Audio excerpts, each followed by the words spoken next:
2024년도 새해 주님 전으로 나오신 여러분을 주님의 이름으로 환영하고 축복을 드립니다.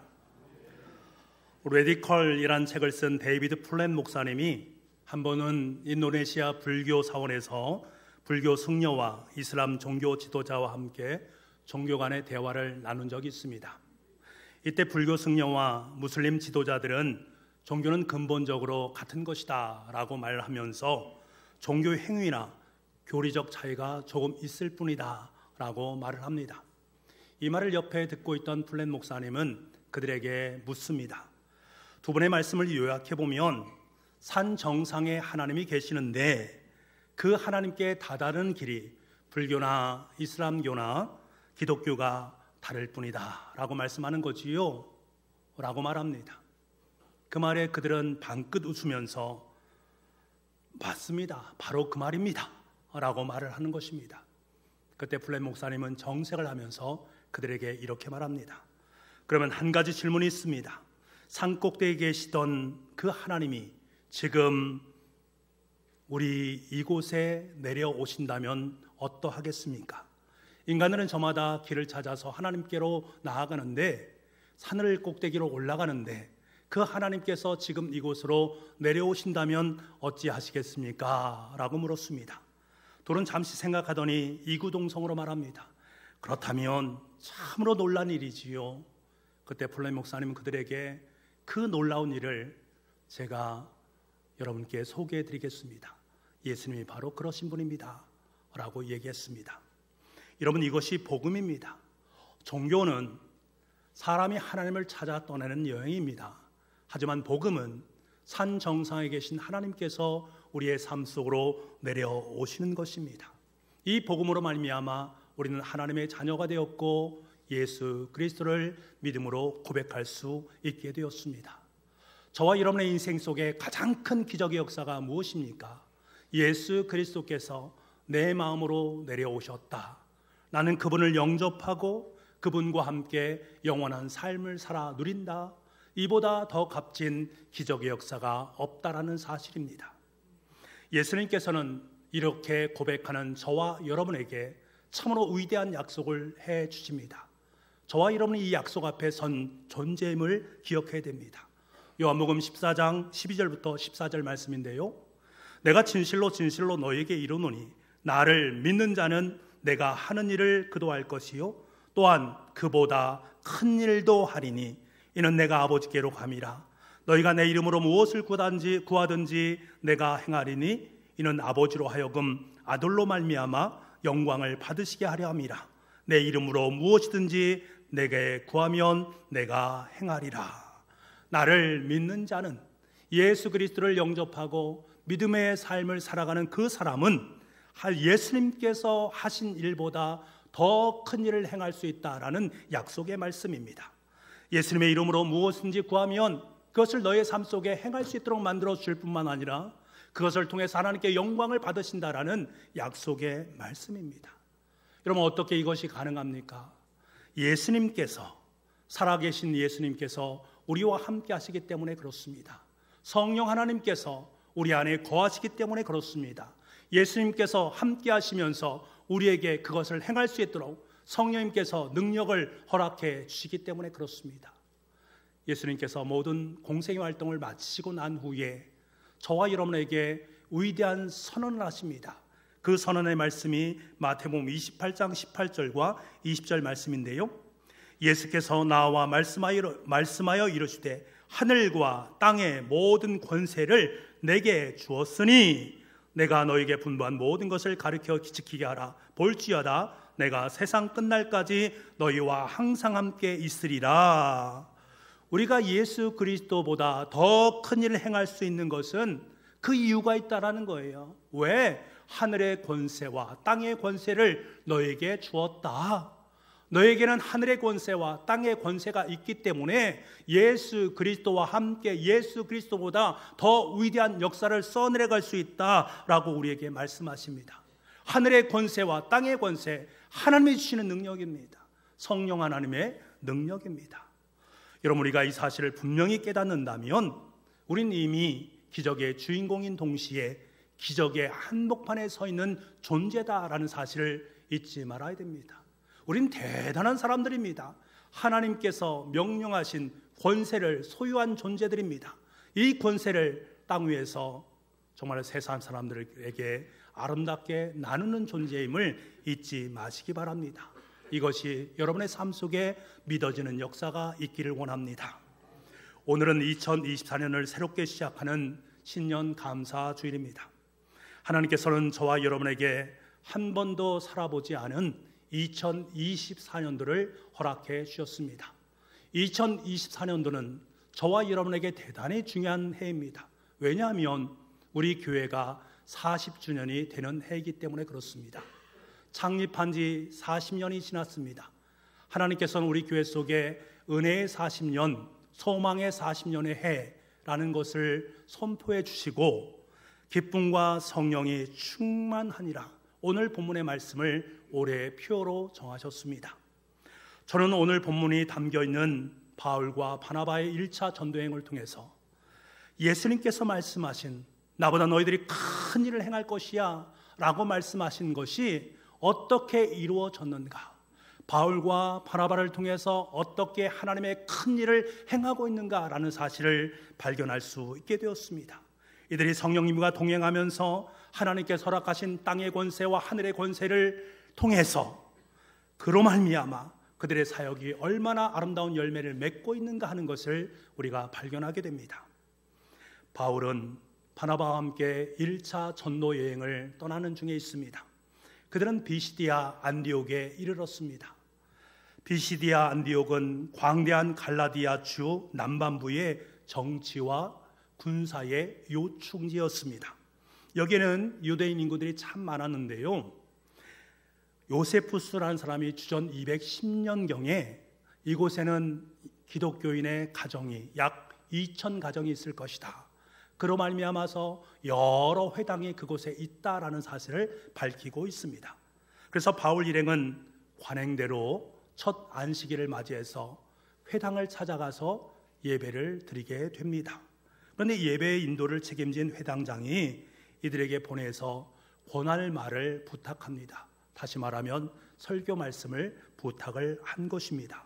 바울은 회당장의 이청을 받아들여서 그들에게 설교를 합니다. 설교의 시작을 하면서 구약에 있는 구약의 역사를 그들에게 이야기해 줍니다. 하나님께서 이스라엘 백성들을 선택하시고 출애굽하게 하시고 광야의 40년 여정길, 그 이후에 사사와 가나안 정복과 사사시대, 그리고 사울을 세우시고 그리고 급기야 다윗을 세웠다, 족장으로부터 다윗에 이르는 그 모든 것들을 세세하게 설교를 했습니다. 그리고는 다윗의 후손으로 오신 예수 그리스도에 대한 부분, 그분이 십자가에 죽으시고 부활하셨다라는 사실과 부활의 참된 의미가 무엇인가를 그들에게 강조를 합니다. 이것은 무엇을 말하는가? 지금 바울은 회당의 유대인들을 향해서 그들이 그토록 기다리는 메시아가 이곳에 왔고 그분이 바로 십자가의 죽으심으로 말미암아 부활하신 예수 그리스도다, 그 예수 그리스도를 너희들이 믿어라 라면서 촉구를 하고 있는 내용입니다. 바울의 설교가 끝나자 청중들은 더 듣고 싶었습니다. 더 많이 알고 싶었습니다. 그래서 다음 안식일에 또다시 설교를 해달라라고 요청을 하게 되지요. 그 일주일 동안에 이 바울의 가르침이 그 비시디아 안디옥에 있는 많은 사람들에게 전해지고 다른 회당에도 전해지게 됩니다. 그 다음 안식일이 되자 사도들의 설교를 듣기 위해서 온 시민이 거의 다 모였다라고 성경은 말씀합니다. 얼마나 호응을 받고 있는가를 우리는 알 수 있는 대목입니다. 그자 이를 시기한 유대교 지도자의 무리들이 바울의 말을 반박하고 비방하기 시작합니다. 자신들이 가지고 있는 기득권을 빼앗길 것을 염려해서 바울이 더 이상 유대교 회당에서 설교를 할 수 없도록 만들어버린단 말입니다. 그러자 이들은 그곳을 나와서 회당 밖에서 헬라인이든 유대인이든 만나는 모든 사람들에게 하나님의 복음을 전하기 시작합니다. 그 복음이 비시디옥 안디옥에게 떨어지게 되어지고 복음의 열매가 서서히 맺어지기 시작하게 됩니다. 그러자 유대인 지도자들은 비시디아 안디옥에 있는 경건한 귀부인들과 유력자들을 선동해서 이들을 박해하기 시작하고 급기야 그들을 비시디아 안디옥에서 쫓아내게 됩니다. 그리고 그들은 그곳에서부터 144km가 떨어져 있는 이고니온으로 이동을 하게 됩니다. 여러분, 비시디아 안디옥에서의 바울과 바나바의 사역은 주의 말씀을 뿌리는 것입니다. 그리고 그 말씀이 두루 비시디오 안디옥 지옥에 떨어지게 되고 열매를 맺는 사역이었습니다. 그런데 그곳에서 아름다운 열매를 맺었다면 그 열매를 맛보면서 행복을 누려야 되는데 바울과 바나바는 그곳에서 쫓겨났단 말입니다. 얼마나 마음속에 허무함이 있겠습니까? 나는 열매를 보고 그 열매가 지금 많이 생성되고 있는 과정 중에 있는데 나는 그것을 행복을 경험하지도 못한 채 쫓겨난 신세가 되었으니 얼마나 허망합니까? 열심의 결과가 쫓겨남으로 귀결되어졌다. 이처럼 허무한 것이 어디 있겠습니까? 그런데 성경은 이 사건이 있는 이후의 것을 우리에게 말씀해 주고 있습니다. 여러분, 이것이 대단히 중요한 것입니다. 52절 말씀입니다. 우리 같이 이 말씀을 읽어보겠습니다. 시작. 제자들은 기쁨과 성령이 충만하니라. 아멘. 여기서 말하는 제자들은 복음을 받아들이고 있는 비시디아 안디옥에 있는 성도들을 의미하는 말입니다. 이들에게 복음을 전한 사도 바울은 비시디아 안디옥에서 쫓겨나는 신세가 되었습니다만 바울로부터 복음을 들은 그 복음의 결실이 비시디아 안디옥에 있는 사람들에게 열매로 드러나게 되었다라는 것입니다. 그들이 하나님 안에서 기쁨과 성령 충만함을 누리게 되었다라고 말씀하는 이 대목을 여러분 주목해야 됩니다. 충만했다라는 이 말은 원래 미완료 시제로 되어 있습니다. 미완료 시제는 무엇인가 하면 한 번으로 끝난 것이 아닙니다. 성령님을 받아들이고 예수 그리스도를 영접한 후에 기쁨과 성령 충만함이 임했다. 이것이 단 이례적으로 끝난 것이 아니라 계속되어지는 하나님의 역사였다라는 사실을 강조합니다. 매일매일 계속되는 기쁨과 성령 충만함으로 아름다운 인생을 살아갔다라는 것을 우리에게 말해줍니다. 어떻게 이것이 가능했는가? 여러분, 이것이 바로 복음의 능력입니다. 예수 그리스도의 십자가와 부활의 능력입니다. 이 능력으로 말미암아 그들은 기뻐할 수 있었습니다. 예수 그리스도 안에 있는 영원한 생명에 접속되었으니 그 생명을 누리는 그들의 삶이 어찌 기쁨과 어찌 성령 충만함이 넘쳐나지 않을 수 있었겠습니까? 우리는 이것을 경험하고 있지 않습니까? 나에게 허락하신 예수 그리스도로 말미암아서 기쁨과 성령 충만한 은혜가 우리의 삶 속에 지금도 넘쳐나고 있음을 우리는 부인하지 않을 수 없습니다. 이런 비록 바울은 쫓겨났지만 바울로부터 복음을 전해들은 비시디아 안디옥의 그리스도인들은 바울이 떠난 뒤에도 기쁨과 성령 충만함의 인생을 살았습니다. 여러분, 생각해 보십시오. 이들이 바울이 받았던 비난과 박해 동일하게 받지 않았겠습니까? 예수님을 믿는다는 그 이유로 유대인들에게 방해를 받게 되고 박해를 받게 되는 그들의 모습입니다. 그럼에도 불구하고 매일매일 그들은 기쁨과 성령 충만함으로 살아갔다라는 사실, 여러분, 이것을 기억해야 됩니다. 우리는 여기서 반드시 하나를 기억해야 됩니다. 생각해 보아야 됩니다. 바울이 비시디아 안디옥 성도들에게 기쁨과 성령 충만함을 남길 수 있었던 그 이유가 무엇인가?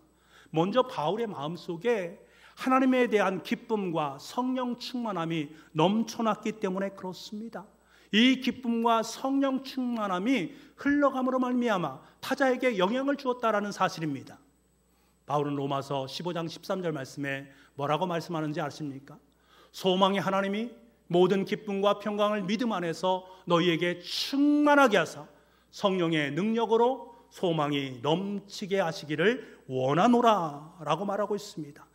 바울은 성령님의 능력으로 말미암아 하나님의 소망이 흘러넘치게 되었다라고 말하는 것처럼 바울 자신이 있었던 복음의 능력이 비시디아 안디옥에 있는 사람들에게 기쁨과 성령 충만함으로 전해지게 되었다라는 것입니다. 흘러넘치게 되었다라는 거예요. 내 안에 있는 그것이, 감당할 수 없는 그것이 흘러넘치게 된 것입니다. 그리고 우리는 또 하나 간구하지 말아야 될 것이 있습니다. 주님의 기쁨과 성령 충만함으로 무장한 바울 일행이 복음을 위해서 자기 자신을 희생하고 자기 자신을 헌신했다라는 사실을 결코 잊어서는 안 됩니다. 바울 일행이 비시디아 안디옥에서 복음을 전하기까지의 그 과정을 보게 되면 그들의 애씀과 수고가 얼마나 컸다라는 사실을 우리는 잘 알고 있습니다. 바울이 이곳에 오기 전 버가라는 곳이 있었습니다. 그곳에서 함께 사역을 감당했던 마가라는 수행원이 그들과 함께하는 것을 거부하고 다시금 돌아가게 되어집니다. 내가 주님과 함께 생명을 다해서 하나님의 말씀을 전하겠습니다. 함께 결탁하고 함께 마음을 모았던 그 사람이 지금 떠나는 거예요. 나 그것을 하지 못하겠다라고 떠날 때에 떠나보내는 자의 그 심정이 얼마나 아프겠습니까? 커다란 상처로 남지 않겠습니까?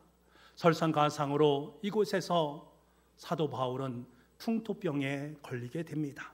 이 몸을 이끌고 바나바와 함께 목숨을 걸고 해발 1000m가 되는 타우루스 고원지대를 지나서 160km를 걸은 후에 비시디아 안디옥에 이르게 된 것입니다. 여러분, 이것은 생명을 담보로 하는 것입니다. 생명을 내어놓고 복음을 전하는 것입니다. 풍토병에 걸린 바울에게 있어서 목숨을 거는 일이었습니다. 이곳으로 가려면 거리적으로도 험준한 곳이었습니다. 거기에는 많은 산적들이 창궐을 하고 있습니다. 그래서 그가 고린도후서에서 이렇게 고백을 하고 있습니다. 여러 번 여행하면서 강도의 위험과 강의 위험과 강도의 위험과 동족의 위험과 이방인의 위험과 신의 위험과 광의 위험과 바다의 위험과 거짓 형제 중에 위험을 당하고 라고 밝히고 있습니다. 너무나 힘들고 어려운 그 모든 과정을 통과하고 난 후에 비시디아 안디옥에 이르게 되었다라는 것을 말하고 있습니다. 그렇다고 비시디아 안디옥에 이르러서 그들은 평안한 삶을 살았습니까? 그렇지 않습니다. 모든 문제가 해결됐습니까? 그렇지 않습니다. 복음을 전하면 전할수록 복음에 의해서 많은 사람들이 예수님을 영접합니다만 복음이 커지면 커질수록 박해하는 사람들이 더욱더 많아지게 되어지고 그 박해는 더욱더 가중될 수밖에 없다라는 사실. 그래서 급기야 비시디아 안디옥을 떠날 수밖에 없는 상황 속에 놓이게 되었습니다. 여러분, 지금 바울이 돈을 위해서 이런 것입니까? 바울이 권력을 얻기 위해서, 명예를 얻기 위해서 이러한 것들을 감당하는 것입니까? 전혀 아닙니다. 하나님께서 그의 마음속에 허락하신 기쁨, 성령 충만한 그 은혜, 그것으로 말미암아 벅찬 그 복음을 전하지 않고는 견딜 수 없는 마음 때문에 그렇습니다. 오직 비시디아 안디옥 사람들에게 주님의 사랑과 생명을 전하시고 싶은, 그래서 복음을 받아들임으로 말미암아 그들이 주님 앞에 서는 그 생명을 얻는, 그 평화를 얻는 그 마음을 보기 위해서 그는 목숨을 담보로 하면서 헌신과 희생으로 전도를 하고 있는 모습을 보게 됩니다. 그 결과 바울로부터 복음을 영접한 사람들이 기쁨과 성령 충만함으로 하나하나 늘어가게 되었다라는 사실입니다. 사랑하는 북부가족 여러분, 우리 또한 바울과 바나바처럼 예수 그리스도를 영접하고 주님께서 우리의 삶 속에 주시는 그 은혜의 감격 속에서 기뻐하면서 성령 충만한 삶을 지금까지 살아오고 있습니다. 그리고 우리는 계속해서 기쁨과 성령 충만한 삶을 살아가게 될 것입니다. 더 나아가서 우리는 누군가를 위한 주님의 생명의 통로가 되어서 그들 또한 주님으로부터 오는 기쁨과 성령 충만한 사람으로 만들어져 갈 것입니다. 이를 위해서 우리는 2024년 한 해 동안 복음을 위해 사랑의 수고와 헌신의 삶을 살아갈 수 있는 은혜가 있어야 됩니다. 그래서 우리가 가는 곳마다 사도 바울이 그랬던 것처럼 기쁨과 성령님이 충만한 역사로 말미암아 그리스도인들이 세워지고 하나님의 교회가 세워지는 역사가 있기를 간절히 소망합니다. 여러분, 이것이 하루아침에 이루어질 수 있는 일이겠습니까? 아닙니다. 하루아침에 만들어질 수 있는 것이 아닙니다. 끊임없는 믿음의 성장과 영적인 성장이 있을 때만이 가능한 것입니다. 이를 위해서 우리는 2024년 한 해 동안 스스로 믿음 안에서 자라날 수 있는 거룩한 습관을 품을 수 있어야 됩니다. 매일매일 기쁨과 성령 충만함으로 살아갈 수 있기 위해서는 반드시 주님 앞에 거룩한 습관을 품을 수 있어야 됩니다. 주님께서 사도 바울을 통해서 우리에게 뭐라고 말씀하십니까? 경건함에 이르도록 몸을 훈련하라. 몸의 훈련은 약간의 유익이 있지만 경건 훈련은 모든 면에 유익하다. 이 생에서뿐만 아니라 내 생에서도 경건의 훈련은 너희에게 유익되다. 그러니 경건의 훈련의 삶을 살아가라. 이를 통해서 너희의 믿음이 자라나게 될 것이고 너희 삶 속에 기쁨과 성령 충만함이 더욱더 넘쳐나게 될 것이다 라고 사도 바울은 우리에게 말해주고 있습니다. 이를 위해서 2024년 한 해 동안 거룩한 습관을 통해서 기쁨과 성령 충만한 삶을 살아가야 됩니다. 그러기 위해서 저는 여러분에게 제안을 드리겠습니다. 4가지입니다. 먼저는 영적 교제를 위해서 날마다 하나님의 말씀을 3장 이상 읽읍시다. 성경 말씀을 읽고 묵상하면서 하나님과 나 사이의 관계를 바르게 설정하고 진리로 나아갈 수 있는 저와 여러분 될 수 있기를 간절히 소망합니다. 2번째로 기도하는 시간을 하루에 최소 30분 이상을 가지시기 바랍니다. 내 안에 주님께서 늘 계시는데 그 주님과 깊이 있는 대화를 나누시고 깊이 있는 사귐 속으로 들어갈 수 있는 것은 기도 외에 다른 방법이 없습니다. 이러한 기도의 시간을 통해서 주님과 더욱더 두터운 사귐의 관계 속으로 들어갈 수 있는 저와 여러분 될 수 있기를 간절히 소망합니다. 3번째로 하나님을 향한 감사를 생활합시다. 하루를 마무리하면서 최소한 3가지 이상 감사의 기도를 생각하고 그것을 감사 동행 일기에 적도록 합시다. 매일 영성 일기를 통해서 내 자신을 반성하고 하나님을 향한 감사 이야기로 여러분의 인생을 물들여 갈 수 있기를 간절히 소망합니다. 마지막으로 하나님의 복음을 이웃에게 전하는 일을 사모하고 늘 기회를 갖도록 합시다. 누군가를 위해서 늘 기도하며 행동으로 그리고 말로 하나님의 증인된 삶을 살아가도록 합시다. 그리스도 사랑 안에서 거듭나고 자란 일을 위해서 해산의 수고를 마다하지 않을 수 있는 우리가 되기를 원합니다. 그래서 최소한 1년 동안 단 한 명이라도 새로운 생명을 잉태할 수 있는 저와 여러분 될 수 있기를 간절히 소망합니다. 사랑하는 여러분, 하나님께서 2024년을 우리의 삶 속에 허락해 주셨습니다. 이 시간을 통해서 저와 여러분뿐만 아니라 우리 교회와 이 나라의 민족이 기쁨과 성령 충만함을 누릴 수 있기를 간절히 소망합니다. 이를 위해서 바울과 바나바가 생명과 진리의 복음을 가슴에 품고 희생과 헌신의 삶을 사는 전도인의 삶을 살았듯이 우리 또한 그러한 삶을 살아갈 수 있도록 합시다. 그때 우리의 삶은 날마다 기쁨과 성령이 충만하고 우리에게 맡겨진 그 귀한 사명을 충성과 감사로 감당해 낼 수 있습니다. 바라기는 우리 모두 2024년 한 해를 통해서 하나님께서 우리에게 부여주신 그 사명을 감당하는 제2의 사도 바울이 됩시다.